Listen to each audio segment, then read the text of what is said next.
ਜਲੰਧਰ ਵਿੱਚ 12 ਸਾਲ ਪਹਿਲਾਂ 200 ਕਰੋੜ ਰੁਪਏ ਦੇ ਇੰਟਰਨੈਸ਼ਨਲ ਡਰੱਗ ਰੈਕਟ ਤੇ ਸਰਗਣਾ ਰਣਜੀਤ ਉਰਫ ਰਾਜਾ ਕੰਦੋਲਾ ਤੇ ਉਸ ਦੀ ਪਤਨੀ ਨੂੰ ਲੈ ਕੇ ਅੱਜ ਜਲੰਧਰ ਦੇ ਸੈਸ਼ਨ ਜੱਜ ਨਰਵੇ ਸਿੰਘ ਗਿੱਲ ਦੀ ਅਦਾਲਤ ਵਿੱਚ ਸੁਣਵਾਈ ਕੀਤੀ ਗਈ, ਜਿੱਥੇ ਰਾਜਾ ਕੰਦੋਲਾ ਤੇ ਉਸ ਦੀ ਪਤਨੀ ਰਾਜਵੰਤ ਕੌਰ ਦੋਸ਼ੀ ਕਰਾਰ ਪਾਏ ਗਏ। ਕੋਰਟ ਨੇ ਰਾਜਾ ਕੰਦੋਲਾ ਨੂੰ 9 ਸਾਲ ਦੀ ਸਜ਼ਾ ਤੇ ਪਤਨੀ ਨੂੰ 3 ਸਾਲ ਦੀ ਸਜ਼ਾ ਸੁਣਾਈ ਹੈ।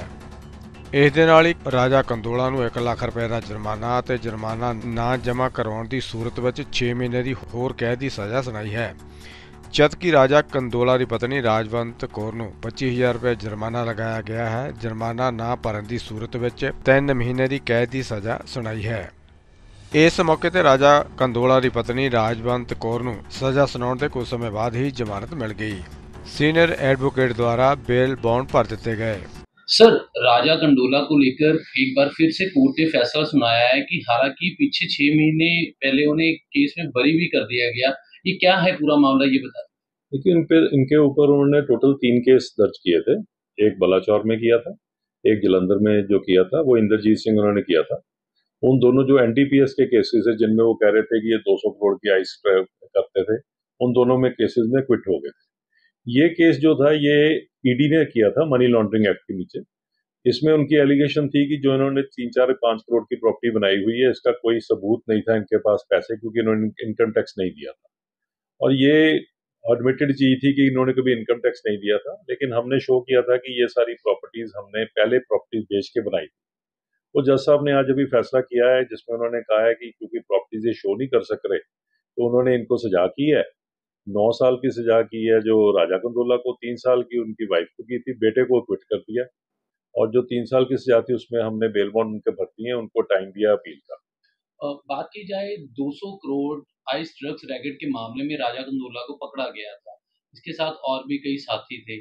तो एक तो 11.5 साल ये पहले पुलिस कस्टडी में रहे थे इस केस को लेकर, और ये भी क्योंकि एक्स जो डिप्टी डायरेक्टर थे निरंजन सिंह, उन्होंने स्टेटमेंट दी थी कि 800 करोड़ से ज्यादा की संपत्ति जो उनके खिलाफ जो सबूत इकट्ठे हुए हैं, और पंजाब, हरियाणा, दिल्ली, चंडीगढ़ ऐसे कई और जगह पर इनकी नाजायज संपत्ति है जो इस ड्रग्स से कमाई गई। नहीं, कोर्ट में तो उन्होंने कोई चीज ऐसी प्रूव ही नहीं की।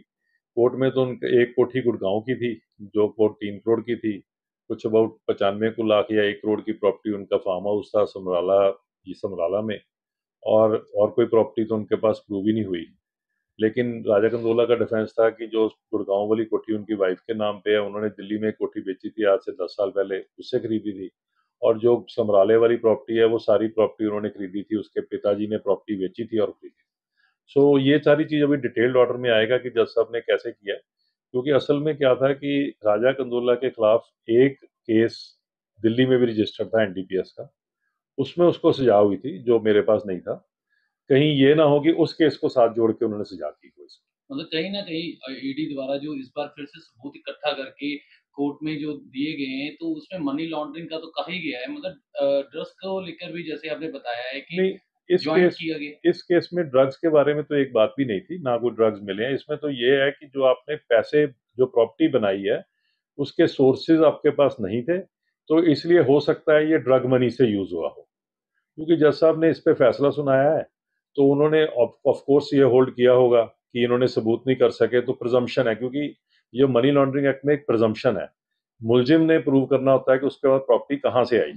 वो हो सकता है कि जज साहब ने उस प्रिजम्पशन को ना मान लिया हो और इसको सजा की हो। हमें डिटेल्ड ऑर्डर भी मिलना है, फिर हम उसके बारे में सोचेंगे। अभी आपने बताया ना दिल्ली में ड्रग्स को लेकर एक एफआईआर दर्ज है जिसको इंक्लूड किया गया। मैं वही कह रहा हूँ, पहले हमारे यहाँ वो चार्ज में नहीं थी, लेकिन एंड में ईडी वालों ने उस पर आर्ग्यू किया कि एक दिल्ली के केस में एफआईआर दर्ज थी जिसमें सजा हुई है, उसकी कॉपी जज साहब ने मांगी थी। अभी तो डिटेल उसमें पता चलेगा, लेकिन हमारे जो चार्ज लगा था उसमें वो कॉपी नहीं थी पहले।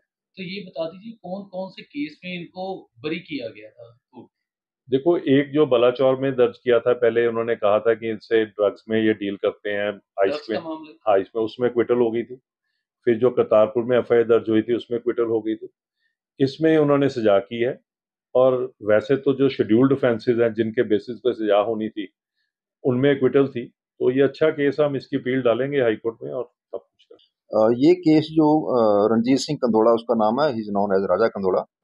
ये जो केस है 2012 में पंजाब पुलिस ने कुछ ड्रग पकड़े थे इसमें कई तरह के, तकरीबन 6 FIR इन्होंने लॉन्च की थी, राजा कंदोला और उसके और साथी जो थे उनके खिलाफ।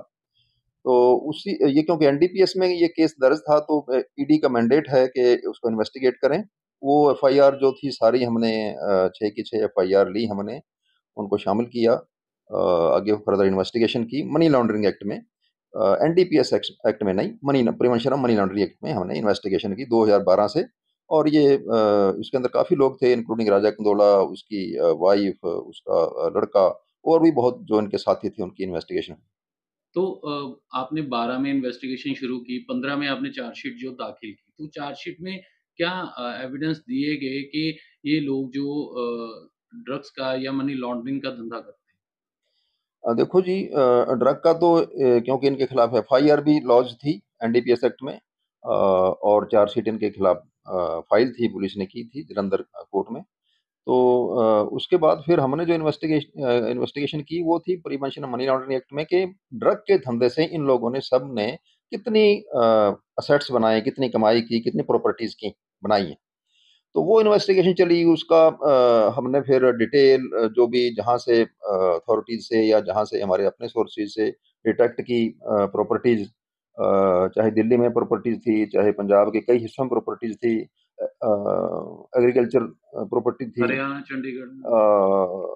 चंडीगढ़ के पास प्रॉपर्टी थी, एक होटल था इनका रूप पैलेस करके, चंडीगढ़ में, रोपड़ से आगे, और एक फार्म हाउस इनका था जहाँ पे ऐसा एलिगेशन था पुलिस का कि वहाँ पे ड्रग बनाई जाती है। वो भी हमने अटैच किया, डिटेक्ट किए पहले सारे। फिर यहाँ नवाशहर, डिस्ट्रिक्ट नवाशहर के अंदर भगत सिंह, शहीद भगत सिंह डिस्ट्रिक्ट जो है वहाँ पे इनके प्रॉपर्टी वहाँ पे भी थी, वो भी हमने डिटेक्ट की और बाद में अटैच की। तो कुल मिलाकर कितनी प्रॉपर्टीज थी? और क्योंकि आपने पहले इन्वेस्टिगेट जो मामला शुरू किया, वो जब पंजाब पुलिस ने इसको पकड़ा था 200 किलो आइस ड्रग के साथ जो आरोप लगे थे, क्या उसमें निकल कर आया था उस समय सामने कि ये प्रॉपर्टीज ये ड्रग्स के पैसे से बनाई गई थी?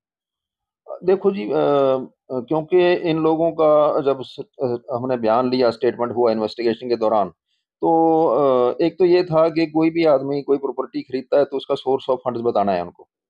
तो जो कैश प्रॉपर्टी है तकरीबन सारी ये, तो उनका सोर्स ऑफ फंड इनके पास नहीं है, और कोई इनका कोई बिजनेस या कोई सर्विस भी कोई है नहीं, सोर्स ऑफ मनी जो इनके पास आते हैं, उनका कोई इनके पास एविडेंस नहीं था। तो एक ही काम ये करते थे जो रिकॉर्ड से या केस से हमें पता लगा, वो ये था कि ड्रग का धंधा करते हैं, उसको सेल करते हैं, और उसमें शामिल हैं, और उससे उनको कमाई होती है, और उसी से उन्होंने प्रॉपर्टी खरीदी है। चाहे जैसे एक बहुत बड़ा चंक है लैंड का, तकरीबन 8-9 एकड़ का लैंड का चंक है, वो फार्म हाउस उसको बोलते हैं वहाँ पे समराला में। वो बहुत कॉस्टली एरिया है।